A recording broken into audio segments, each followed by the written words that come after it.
With its campuses across continents, new age approach to imparting a next-gen education and pioneering research programs aimed at pushing the envelope across disciplines, Heriot-Watt University is bridging the gap between academia and industry, one student at a time.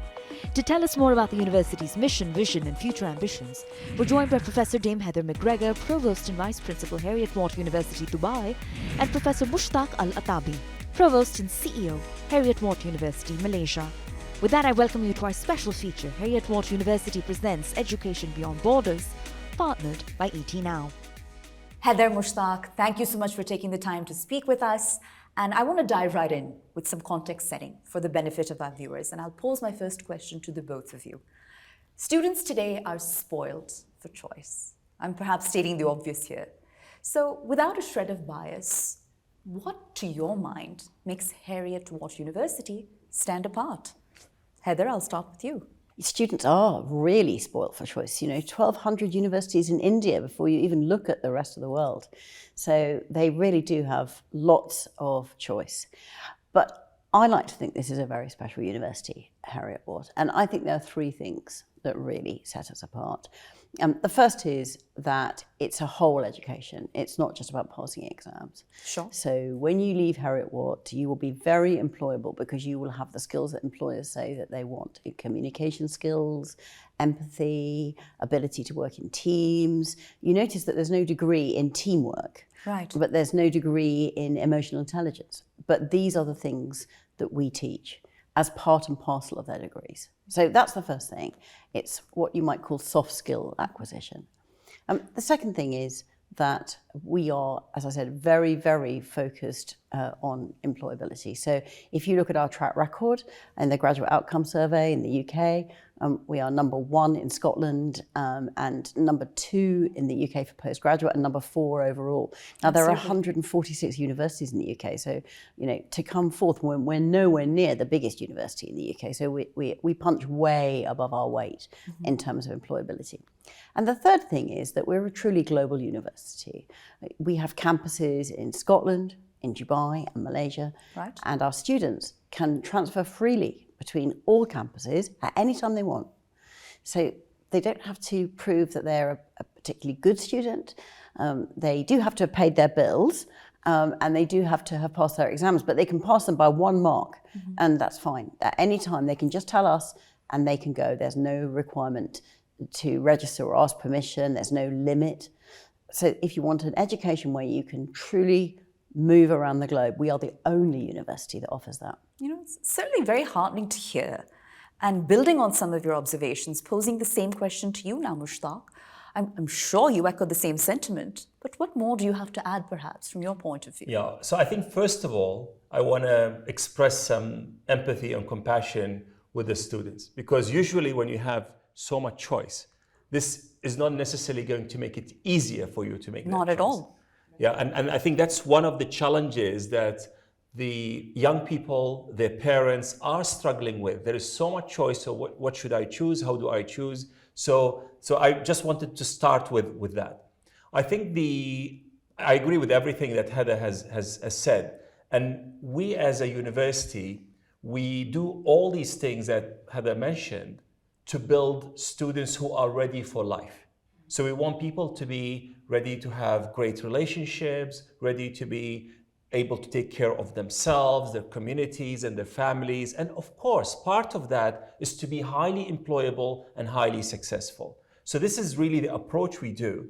And one key pathway to achieving this is the adoption of what we call purpose-driven education. Sure. So as a university, we get every one of our staff members and every one of our students to start their journey with us by going through a very well-structured process to articulate who they are, their superpowers, and also to articulate what is their purpose and how they are going to do things and actions, take actions to mobilize that purpose into a positive impact on the world. So we see the educational journey as a journey of personal growth and as a journey of doing good for themselves as students and their parents, but also of having a positive impact on the world. And we believe these are the skills that are very much needed at a time where the value of human skills are being largely challenged by technology and by AI. Absolutely. So this is one of the things that I personally believe that Heriot-Watt is such a unique university, and adopting it in all of our campuses. And each one of us, Heather, myself, our colleagues, all of us, we have what we call an impact statement. You can ask us about that later, where we articulate who we are, what's our purpose, and how do we mobilize that into a positive impact on the world. So ultimately, the goal is, of course, to create socially conscious, right, employable, upright citizens that are ready for the world. Absolutely right. Yes, they're ready for life, ready for the changes that are happening in the world. And in an era where education has become so privatized, it's very inspiring to hear that. But taking the conversation a bit closer to home, but of course, here in India. And you mentioned that Heriot-Watt is, of course, a global university with campuses across the UK, the UAE, and Malaysia. And a growing trend is the percentage of the population or the student body that's of Indian origin. That seems to be on the rise. Do you expect this trend to continue in the near future? Well, it's about 40%, to be fair, in Dubai. We have 5,000 students, and about 2,000 of them are of Indian origin. But if you break that down, okay, 1,600 of those students have never lived in India. Well, in fact, probably more, but 1,600 of those students grew up in the UAE and went to school in the UAE. Right. And yes, they have Indian passports. Yes, they are Indian. Yes, they will all speak native language. They'll speak a native language. They're not all brilliant at Hindi, I can tell you, because I have tried them out. But they do all speak a native language at home and so forth. Sure. But they're not coming to us from the continent of the subcontinent of India. So they are. Then another 200 of them, roughly, are of Indian origin from other countries. So they've come from Qatar, from Oman, from Saudi Arabia. I mean, we are a very prestigious university, and people want to come and study with us. So they come from the surrounding countries. And then finally, the balance of those are from India, as in they have uprooted themselves and transferred to Dubai and are living in accommodation. Similarly, in Malaysia, the Indian population of Malaysia is a designated minority population. So there are already Indian students of Indian descent at the Malaysian campus, but they probably carry a Malay passport. Malaysian passport. Yeah. And what that means, though, is for the student coming to us from India, is it doesn't feel strange. It doesn't feel culturally strange. It's a home away from home. It's a home away from home. We celebrate all the same festivals. We do all the same things that they would expect to see at home. Also, we have 162, I think, nationalities. But the Indian students are the largest nationality with 2,000. The next biggest nationality after that is only 300 people. So it's quite a strong effort, which means that almost inevitably the student president is Indian. It has been every year that I've been there. And in fact, our new incoming student president for our next academic year is a postgraduate student, and he is previously at the University of Chennai, and there he was the student president. So I'm expecting great things. If you've been a student president at a university the size of Chennai, then I'm expecting him to be really on top of it when he comes to Dubai. So it really is a natural home. On the other hand, they are, as I said, lots of other nationalities, and they get the sense of what it is to be a global citizen. It's not a clique, and they come from lots of different parts of India. So it's a very good, integrated, multicultural university to go to. And that's true in Malaysia, and it's also true in Scotland.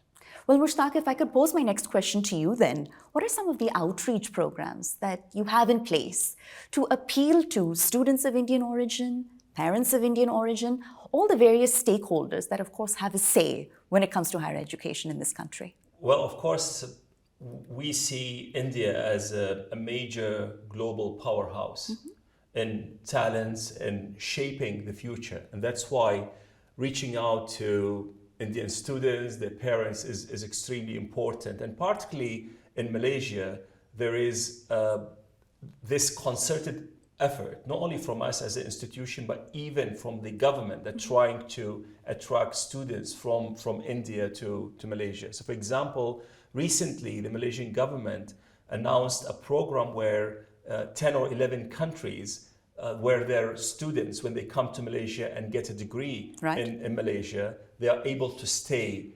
post-graduation for at least a year where they could look for a job and get employability. Which is a limitation in many other countries. That's absolutely right. And actually, the fact that this is not open for everybody, so in Malaysia, it's only 11 countries that have that status. It tells you that the government and the society there sees the value of having students from that part of the world to attract them.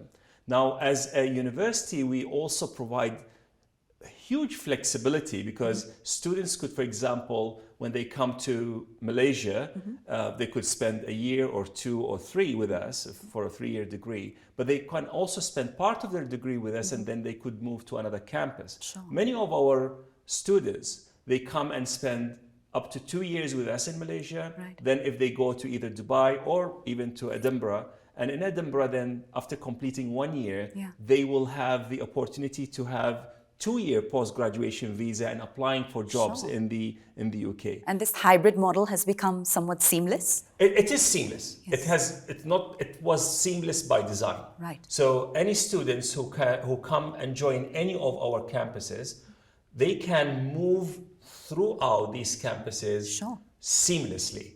It's time for a short break, but our special feature, Heriot-Watt University Presents Education Beyond Borders, partnered by ET Now, continues on the other side. We'll be right back.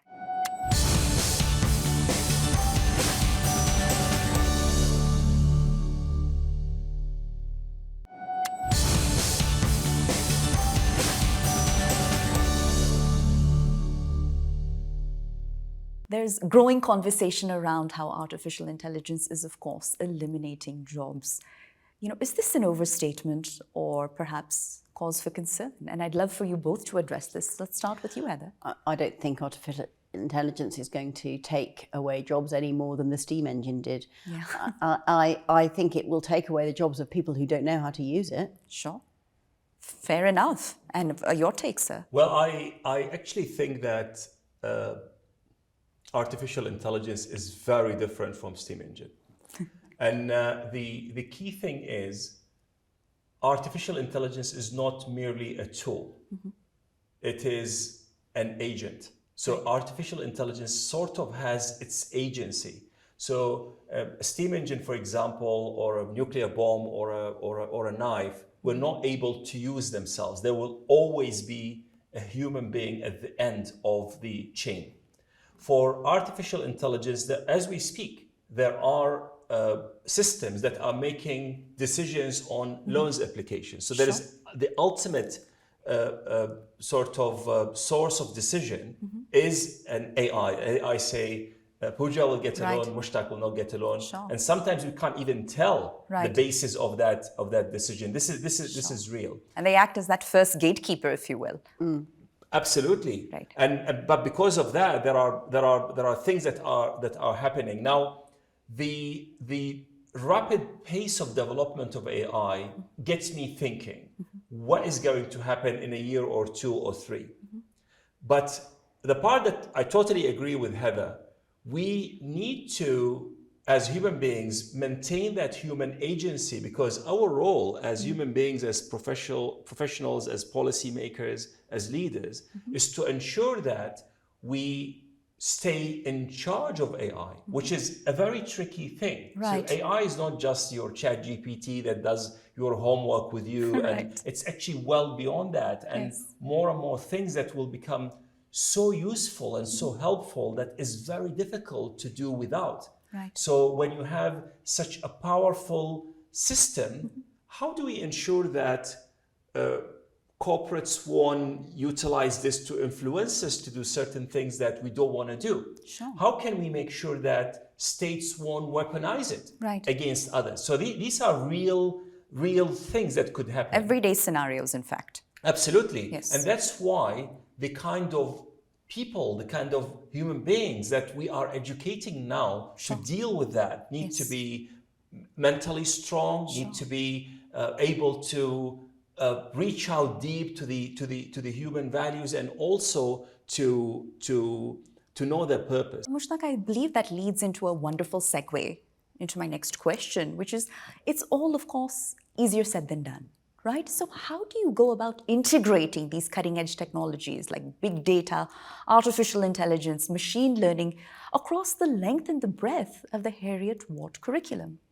So, of course, we start by making this technology. So our researchers in all of our campuses are the people who are literally making this technology, whether it is AI or big data or the latest in decarbonizations and all these last sort of latest technologies that are needed for us to remain successful and sustainable and all of that. Right. So this is so that our academics are at the leading edge, and they are the ones who develop and build our curriculum and our programs, and they are the ones who are teaching that. So, for example, one of our colleagues, she's leading the decarbonization effort to the whole of the United Kingdom. She's doing that, Right. and she's the one who is building the programs or leading others to build the programs, and she also teaches that to postgraduate students. So I think our approach to knowledge is really from creating that knowledge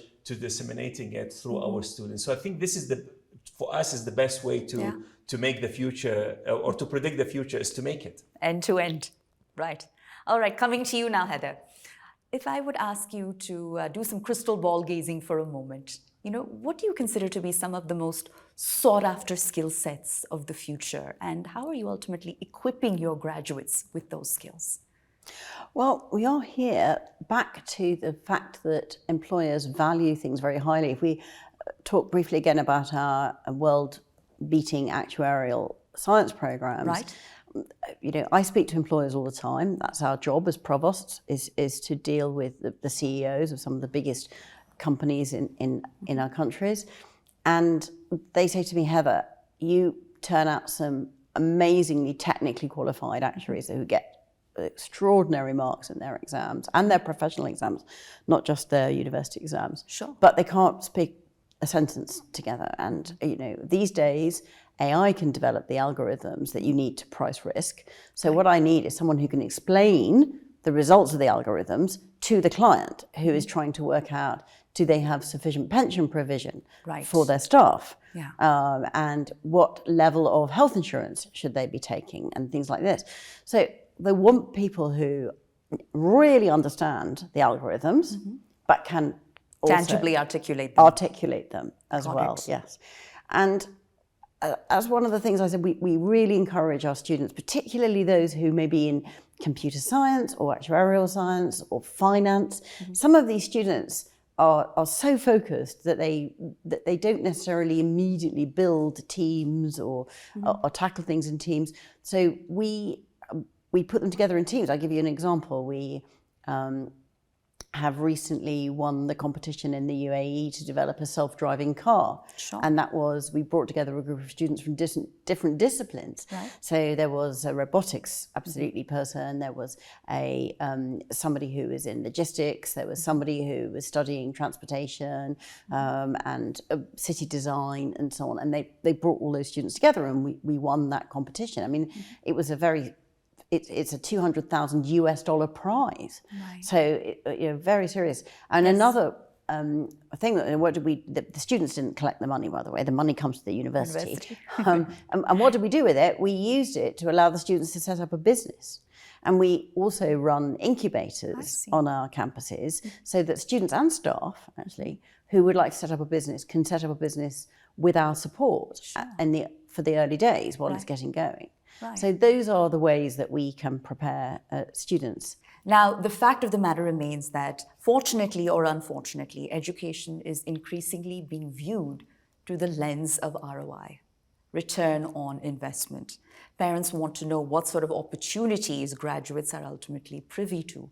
How do you respond to all of that? Because ultimately it's so crucial to continue to humanize education, which perhaps sometimes gets lost against conversations like these. I'll start with you, Mushtak. Personally, when I welcome parents, I thank them for two things. I thank them for first trusting us with their kids, with their sons and daughters, and I thank them for the fact that they are investing their hard and money with the university, and we take that very seriously. And I think if you look at the track record of Heriot-Watt University, I mean, it's an amazing university.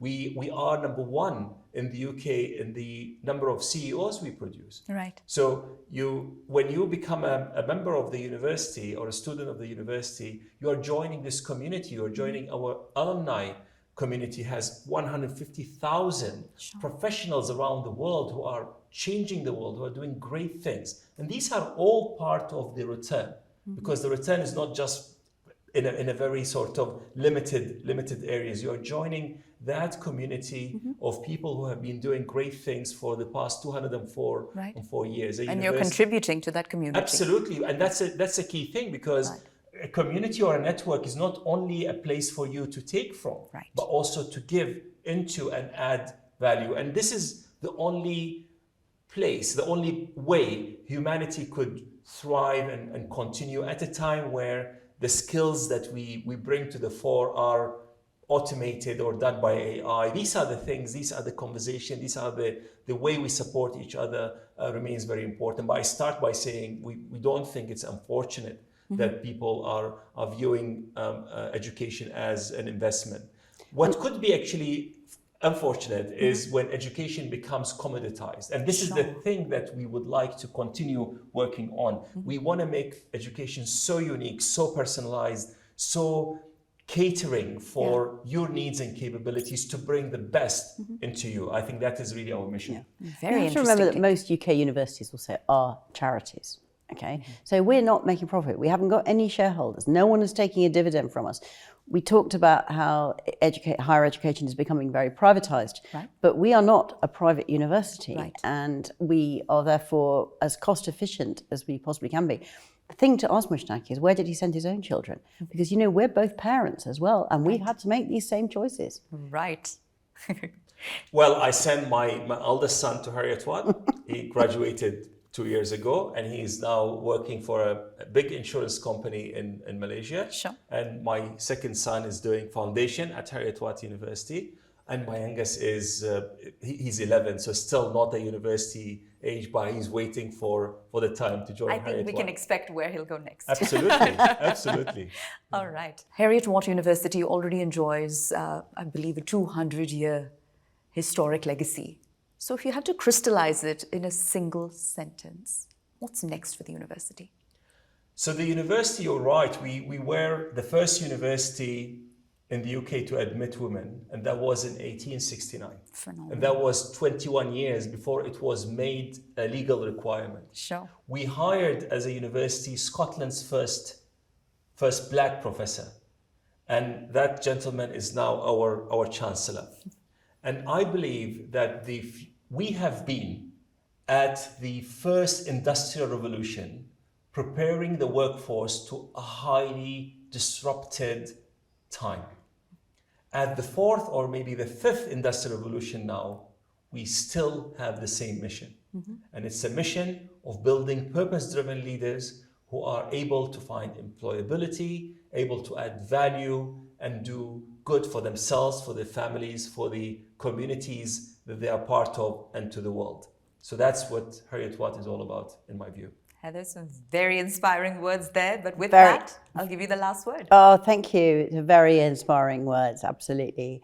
So I think that we will continue for the next 200 years and beyond to produce students who meet the challenges of the world, because the world will always have challenges, and who will understand that there is no such sentence as "I can't do it."